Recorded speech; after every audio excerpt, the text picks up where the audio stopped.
Hola, muchas gracias por estar atendiendo este curso de multiresistencia, el abordaje integral de las infecciones en la era de microorganismos difícil de tratar.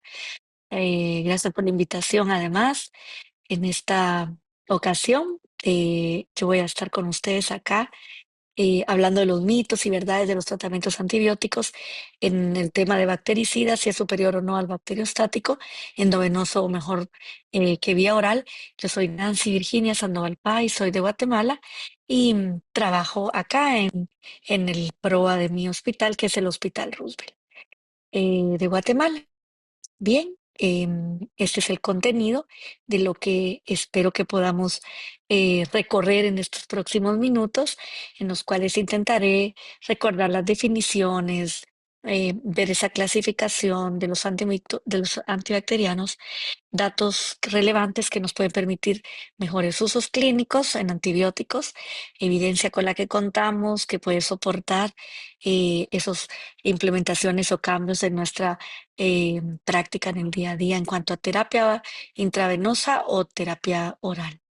Acá mi declaración de conflicto de interés, no tengo ninguno para esta presentación.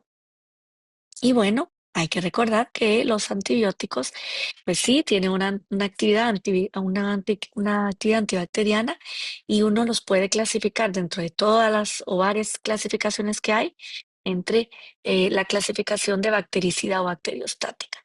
Hay métodos que nos pueden permitir hablar de MBC o de MIC, y más adelante lo vamos a definir, o algunas como curvas de tiempo o tiempo muerte de microorganismo y que pueden ser un desafío en la práctica del día a día, sobre todo ver las condiciones en las que se utiliza, no solo tenga una relación, digamos, en laboratorio o lo que leemos y cómo puede ser en ese entorno de la práctica diaria.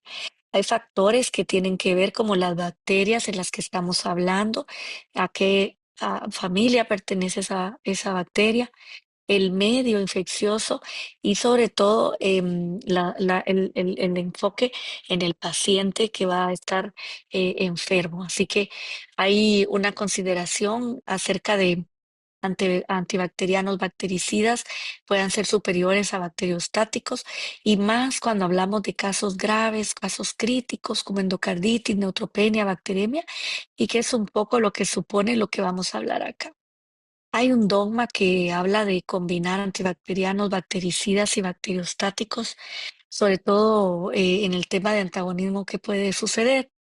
Y sabemos que hoy en día los bacteriostáticos específicos, por ejemplo, digeciclina, linezolid, no son inferiores a bactericidas en infecciones como las que tratamos en día a día en áreas críticas o en emergencias, que pueden ser, por ejemplo, pues la neumonía, las infecciones intraabdominales complicadas inclusive, o las de piel y tejidos blandos. Otros datos o estudios también soportan como agentes que pueden ser bacteriostáticos, pueden utilizarse en rescate para pacientes que tienen infecciones graves, que pueden ser, pues como comenté al inicio, fiebres neutropénicas, endocarditis, por ejemplo. Hay combinaciones que parecen ser antagónicas y otras que ya utilizamos, por ejemplo, en linezolid y rifampicina y que ya se están utilizando y tienen datos de algunos tenemos que tener en cuenta porque hay datos observacionales que nos van hablando en contexto de resistencia y que se necesitan más detalles como para tenerlos en cuenta, ¿verdad? Estos usos que comento, por ejemplo, de inesolid y rifampicina, los vemos mucho más en aspectos de tratamiento, como por ejemplo en tuberculosis. Como dije, ese mecanismo de acción nos permite hablar de antibióticos bactericidas o bacteriostáticos. Como entiendo que todos los que estamos acá en este curso estamos tratando de aterrizar bases que nos permitan mejorar nuestras prácticas de antimicrobianos en el día a día, debemos recordar que los bacteriostáticos son aquellos que inhiben el crecimiento bacteriano y los antibacterianos, los bactericidas son los que destruyen las bacterias. Hay que tener incluso en cuenta, ¿verdad?, que bacteriostáticos que destruyen las bacterias pero algunos no alcanzan esos umbrales de laboratorio que les permita ser considerados bactericidas. Y entonces hablaremos de el AMIC o la MMC, como lo llamemos en nuestros países, o si hablamos de MMC, pues la concentración mínima de antimicrobiano que se requiere para que baje esa reducción logarítmica que permite que se elimine el 99.9% o más del microorganismo. Y es eso que tiene que ver con las concentraciones bacterianas mínimas, como lo vamos a llamar, sobre todo en comparación con el inóculo inicial a ese día, digamos, de crecimiento. Y la MIC o CIM, como la llamen en sus países, se definirá la concentración más bajita de antimicrobiano que inhiba ese crecimiento visible de un microorganismo en ese 24 horas de crecimiento en medio específico. Hay definiciones que nos permiten también hacer relación por ejemplo, estos dos, que sería la concentración bacteriana mínima, y la MIC. Y entonces uno podría tener una definición de que si un agente antibacteriano es bactericida o bacteriostático, sobre todo in vitro haciendo esa relación.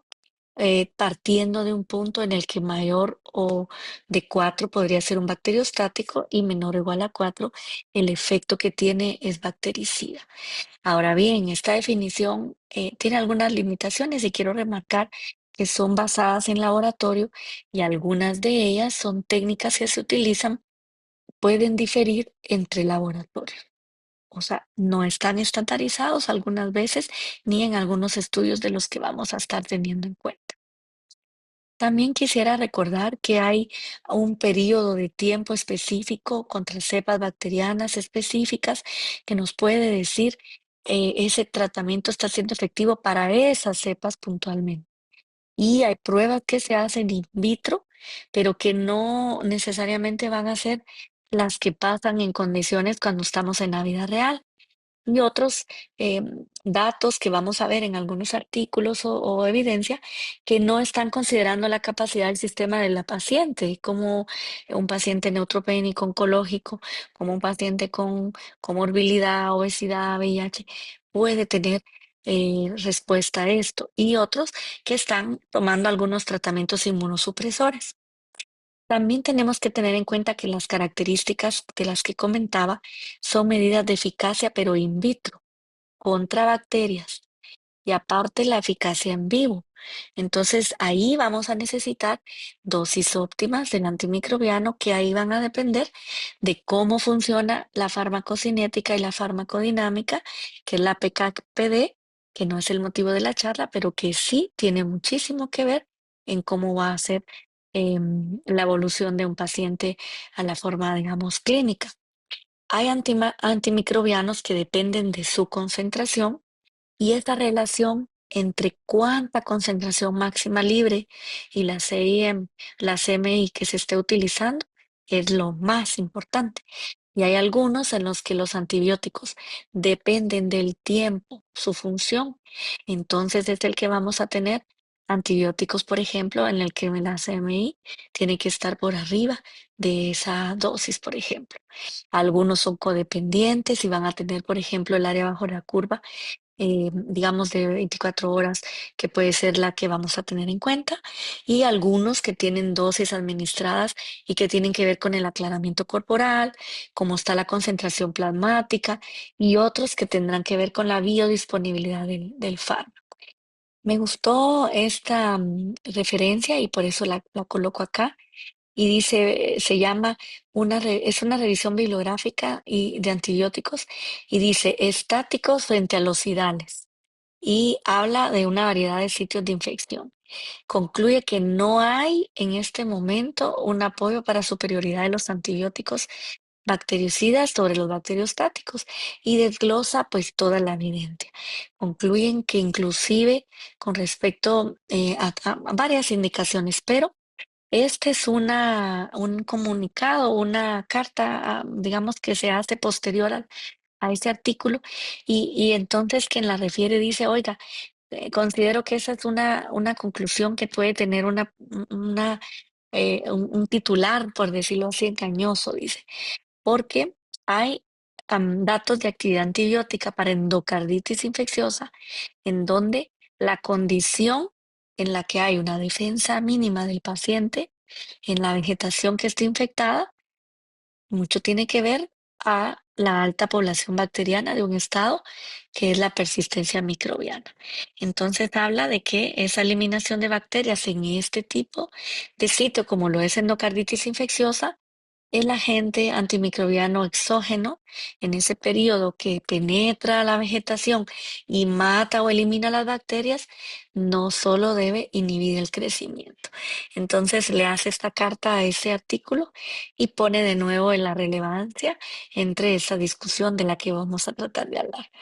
En este sentido, entonces, habla, ¿verdad? Y critica un poco lo que los autores afirmaron diciendo, ¿verdad? Que lo que comentaba. En este sentido, hay que decir que en in vitro los antibióticos van a tener tasas de muerte de bacterias a lo largo del tiempo y algunas unidades formadoras de colonia pueden estar expuestas al antibiótico en una pequeña cuota que cuando se retire del vaso, por ejemplo, que contiene un antibiótico ya no. Y por eso está este análisis. En algún sentido, la tasa de muerte va a tener que ver con el antibiótico que elijamos, cómo está la concentración, pero también la especie de la bacteria a la que se está tratando de desafiar. Y otra es esa relación que comentaba entre pues, la concentración bacteriana mínima y la MIC, pero datos que tienen que ver mucho con la la forma o la forma como van a estar actuando en la parte bactericida, pero eso no quiere decir siempre tasas de muerte útiles, así es que en este sentido, esa relación, esa tolerancia que no siempre indica falta de respuesta clínica, como lo es la endocarditis bacteriana, y entonces enterococos a penicilina no se alcanza, por ejemplo. Entonces, por ejemplo, el Inesolid puede ser un antibiótico bacteriostático que tiene un éxito que se ha comprobado en endocarditis bacteriana y su capacidad, tanto estática como bactericida, en condiciones experimentales podría ser útil en eliminar bacterias. Entonces aquí se cuestiona estas razones que comentaba, cuestionan en esta carta, ¿verdad? Decir que esa afirmación final de los autores, pues hay que tenerla en cuenta porque hay antibióticos bactericidas que son intrínsecamente más eficaces que unos bacteriostáticos. No funciona, sobre todo para endocarditis infecciosa, en donde este grupo dice, bueno, salvo, hay que hacer esa salvedad y debió haberse incluido en aquel titular que les comenté. Se los traigo acá porque para que se fijen que todavía tenemos este tipo de discusiones. Eh, en términos, digamos, de la práctica clínica, cómo tener en cuenta la clasificación de acuerdo a la actividad, tenemos que tener en mente, es bactericida, es bacteriostático y tenemos alguna clasificación que ustedes pueden ver acá.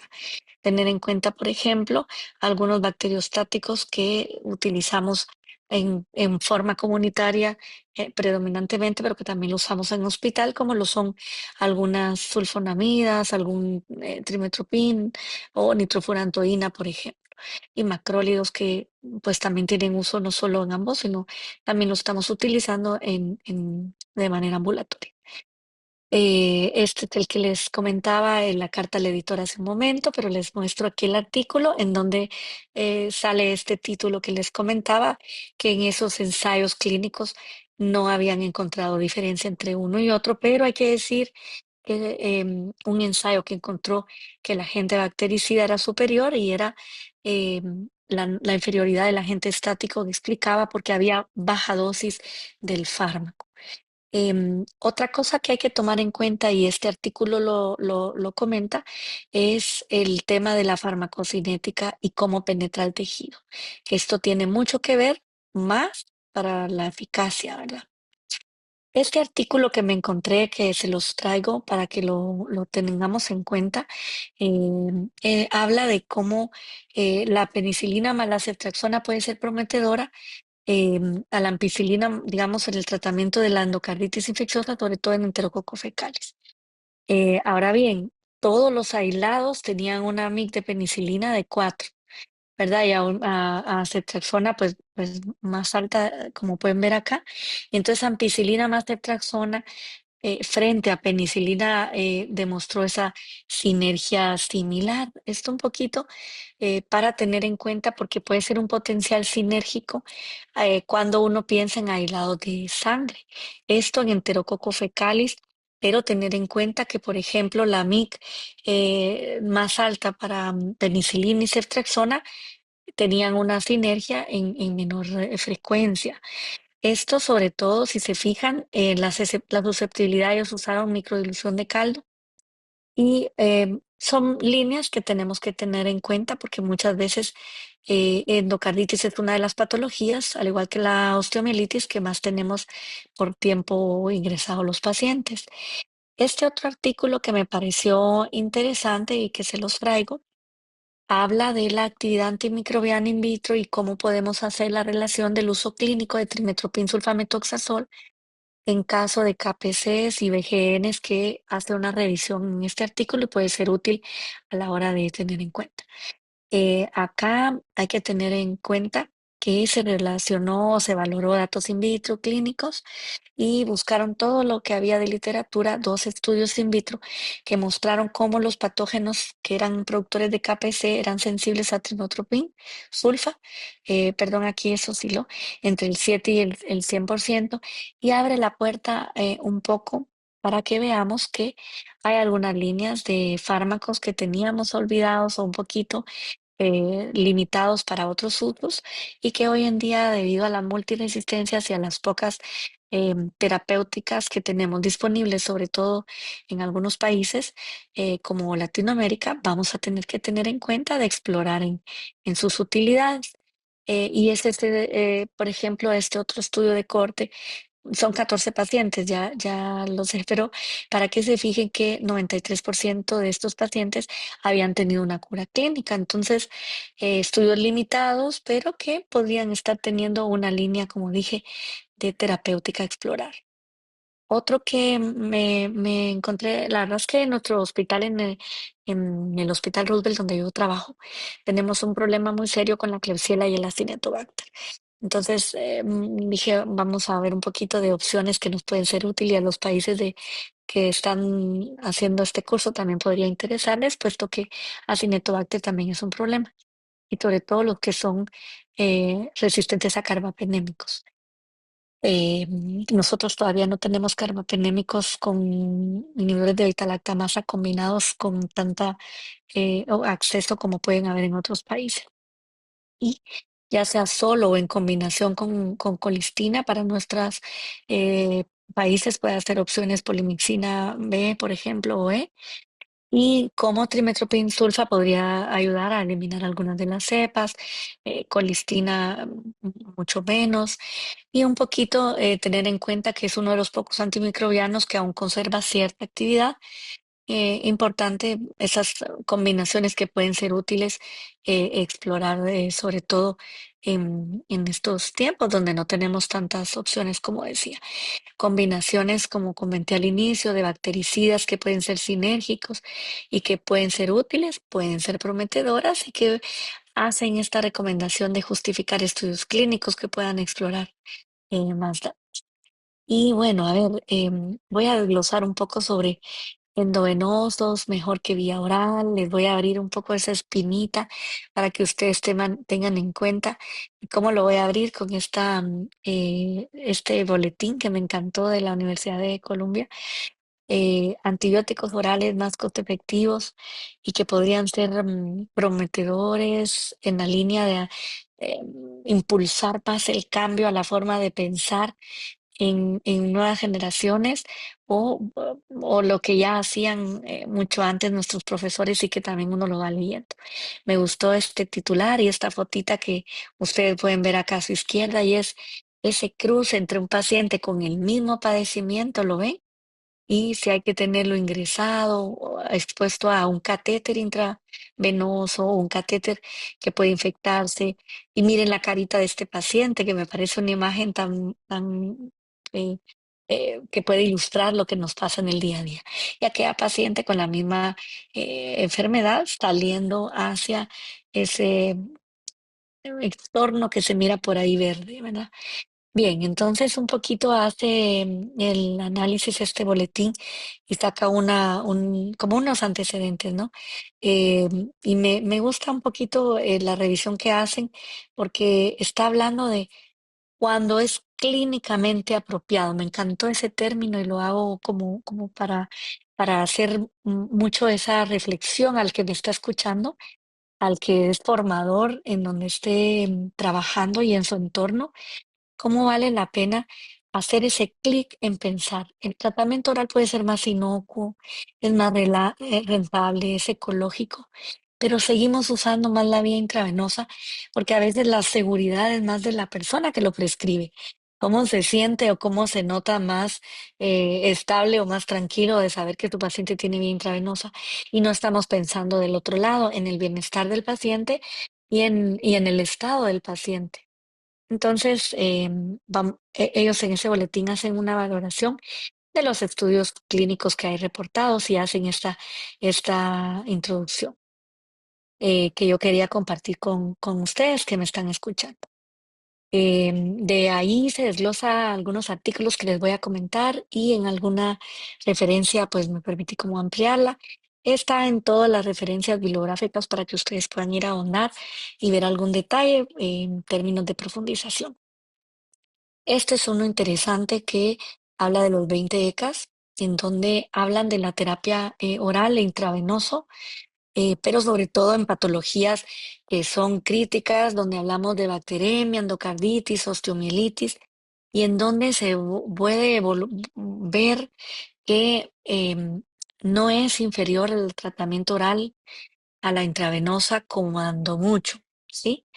Ningún estudio publicado hasta ahora que nos digan esta, que puede ser superior, analizan o concluyen en este manuscrito. Y los datos, pues sí, son claros en eficacia relativa en ambas terapias para estas enfermedades, lo cual hace esta llamado a cambiar esa forma en cómo pensamos para la práctica clínica de aquellas 6 semanas, 12 semanas en las que se pensaba a un paciente internado. Nos muestra acá, por ejemplo, esos cuadros acá abajo de árboles en donde se puede documentar. Por otro lado, también decir, acá, decir que no hay datos en términos de mediastinitis, que son enfermedades como de las que más gravemente miramos en intensivo, pues no es correcto porque ya tenemos datos que han publicado. Este estudio retrospectivo me parece interesante.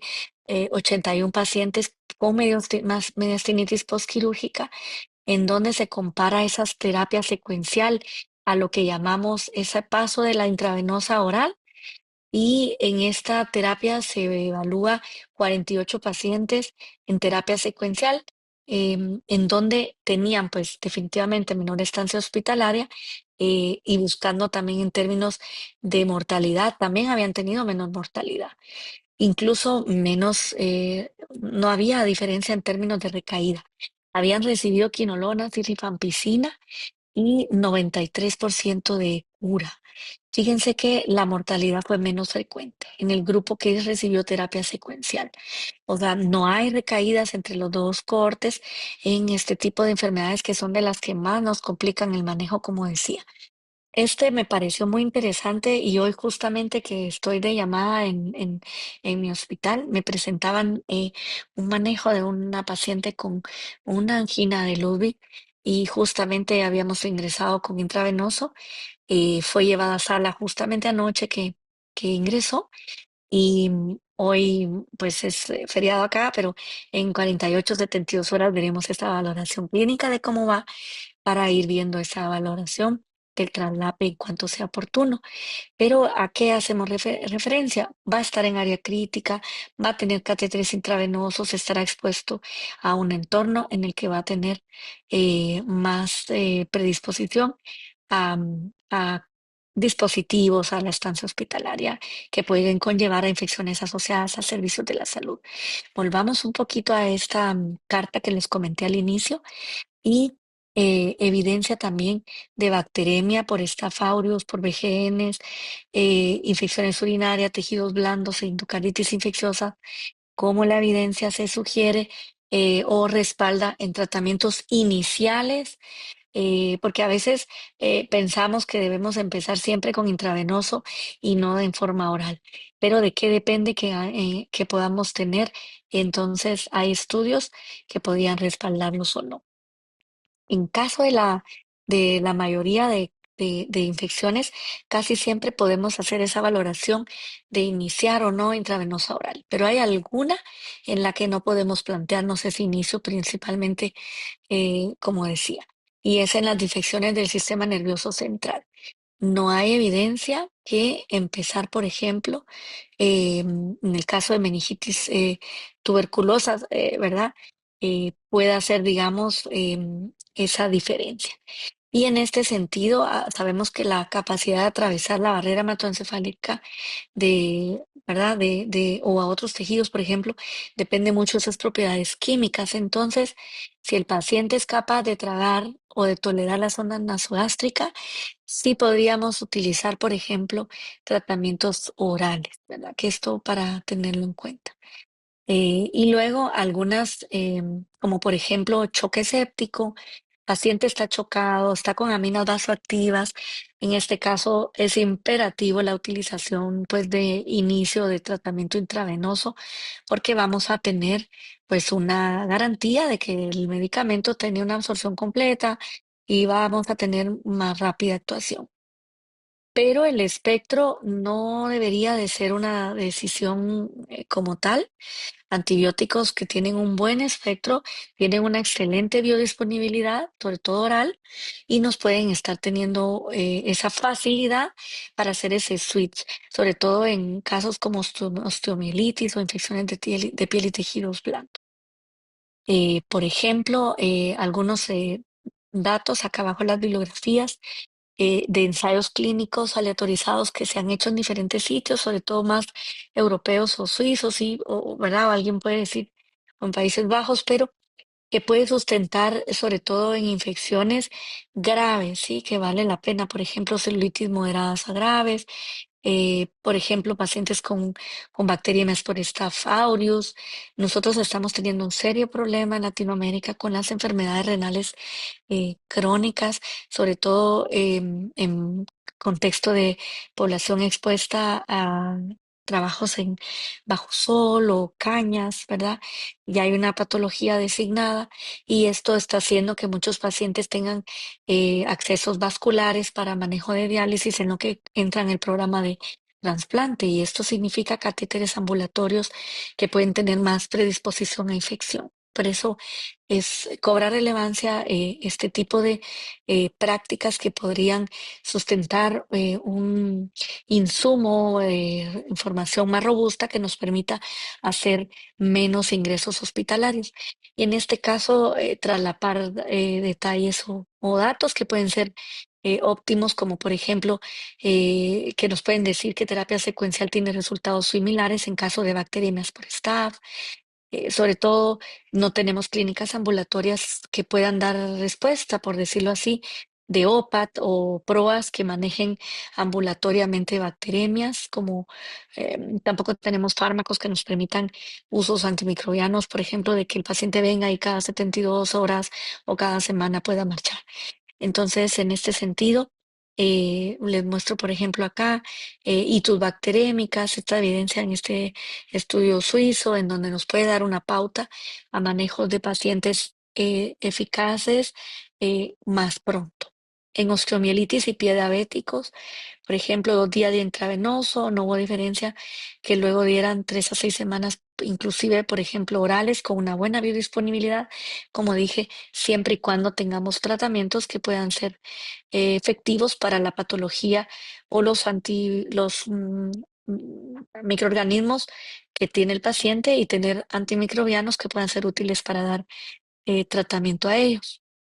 En este sentido, los beneficios de la terapia intravenosa también tienen que ver con la huella de carbono, la biodisponibilidad instantánea, que podamos dárselos al paciente. No todos los hospitales tienen la posibilidad de otorgarle al paciente el antimicrobiano y en muchas veces el paciente tiene que comprar de su bolsillo ese tratamiento y algunos pueden tener un costo más elevado, como por ejemplo Linesolid, que puede tener una buena biodisponibilidad y a veces nosotros en nuestro hospital tenemos opción de darlo oral cuando tenemos algunas opciones, pero algunas veces no. O por ejemplo, anciclovir, o bueno, en caso de que el paciente esté en choque o sepsis, podemos hacer esa, digamos, espera de ese tiempo en el que el paciente evoluciona bien y luego pasa a hacer ese switch, ese cambio. También tener en cuenta los efectos adversos de los intravenosos, pero además las relacionadas con la terapia de estar ingresado, es decir, tener una vía periférica que pueda hacer una flebitis, que tenga una flebitis séptica, una trombosis en caso que tenga un catéter central o además en lo que va alrededor de la cura o de la limpieza, que puede ser a través de contactos adhesivos o los apósitos que utilizamos con algunos, clorexidina, por ejemplo, dermatitis, alergia. Y algo que no consideramos muchas veces que son esa extravasación de fármacos, que también hay flebitis químicas y los pacientes pueden prolongar más su estancia debido a alguna complicación de este tipo. Incluso me llamó la atención cómo en la página de Choosing, por ejemplo, de Canadá, en las recomendaciones que despliega la pestaña de medicina interna, delega, por ejemplo, respuestas a 19 test que hace ahí, ¿verdad? Y dice, bueno, me gustó cómo en ese test, ¿verdad? Hace una recomendación de decir, mire, no utilice intravenoso, sí, y le da unos criterios de cómo hacer ese switch o cambio y destaca cinco, por ejemplo. Si la opción oral es segura y es eficaz, disponible, tómela y úsela. Si el paciente traga y puede absorber su medicación, úsela. Si el paciente está estable y no está empeorando, use tratamiento oral. Si no tiene problemas de control de foco, que ese puede ser algún sitio serio. El caso que les comentaba de la angina de Ludwig que me presentaron anoche, de turno. Si ese paciente no hubiera sido llevado a sala al drenaje de ese absceso que tenía en área de cuello y lo hubieran retrasado más días, eso permite que la valoración posterior sea en un contexto de un paciente deteriorado o complicado, pero que el control del foco haya sido tan oportuno que fue en las primeras horas de su ingreso, eso nos apoya a que podamos decir se controló el foco. Y luego que no tengamos, por ejemplo, razones psicosociales para intravenoso. Si el paciente puede hacer una compra, como dije, o si el paciente puede recibir el tratamiento en el hospital y lo puede llevar a casa, o tiene un entorno que le ayude a ir revisando cómo está evolucionando, si tiene un deterioro cognitivo que podamos ir viendo, que el paciente va a tener un correcto seguimiento y que esos signos de alarma, si el paciente va mal, pueda regresar al hospital, también nos debe abrir una pauta. Por otro lado, ¿hacia dónde van? ¿Hacia qué líneas hay de terapia secuencial? Hay líneas que van en ello, dos se destacan, por ejemplo, resultados de ensayos clínicos aleatorios suizos, sobre todo pie diabético, más de 400 pacientes, tratamientos orales, que esto, pie diabético para nosotros es una asignatura que trabajamos mucho porque el control de los pacientes suele ser a veces un poco irregular y muchos de nuestros pacientes no saben que son diabéticos hasta que aparecen a la consulta con un dedo necrótico y complicado. Entonces, tener terapias óptimas que nos permitan el manejo ambulatorio nos ayuda muchísimo para que el paciente se sienta más confiado. Por ejemplo, hay un curso UNECA que está buscando tratamientos secuenciales en bacteriemia por staff, ¿verdad? Tantas complicadas o no, y esperan tener 1000 participantes. Así que hay líneas de tratamiento, viendo osteomielitis, por ejemplo, como comenté, son líneas que se están utilizando bastante. Y este otro que les quiero mostrar, que me pareció muy interesante, como un nuevo enfoque y no es tan reciente, es un artículo que ya ponía la pauta sobre 200 pacientes y un poco más, en donde ya habían aquí valorado cómo se pudo haber tenido una estancia hospitalaria más cortita, ¿verdad? Pero sobre todo el ahorro de los días, miren cuántos días de hospitalización se hubiera ahorrado y cómo ese uso de línea intravenosa, por ejemplo, permitía un alta más temprano, sobre todo en piel y tejido blando, cardio y más que todo en pacientes sin comorbilidad. Pero me gustó muchísimo esta tablita que les puse acá, porque ellos lo documentaron cuando aleatorizaron en este estudio, ¿verdad? Cómo pusieron en uno y en dos el enfoque de lo que ellos utilizaron como un checklist, como decir, bueno, ¿a quiénes les vamos a tratar? Porque siempre hay datos que uno dice como clínicamente que va evolucionando bien. Y ellos lo ponen así. Tiene sepsis continua, tiene fiebre, tiene blancos que no marcan, está taquicárdico. Y aquí, ojo, y la ruta oral comprometida, que sí tiene que tener que ver en lo que vamos a decidir. Y algo que a veces no tenemos en cuenta es la preferencia de los pacientes. Si un paciente sabe que la forma oral tiene el mismo resultado, el paciente siempre va a elegir la forma que le permita estar más cómodo. Pero eso depende mucho de la evidencia y la ventaja que le demos en términos de comodidad, de estancia hospitalaria y el dolor que pueda tener menos en las complicaciones de tener insertado un catéter de vía intravenosa. Como digo, tenemos que aprender a hacer un cambio en el paradigma y sobre todo hablar con nuestros pacientes y una escucha activa de cómo el paciente puede estar teniendo una mejor elección. Bien, estaré gustosa de escucharles y estaremos a través del foro teniendo en cuenta alguna impresión que puedan tener o alguna intercambio que pueda ser útil. Así que les deseo que sigan teniendo un exitoso curso de multiresistencia y que puedan ir entendiendo o haciendo un poco más fácil la práctica clínica con esto que van aprendiendo. Hasta una próxima.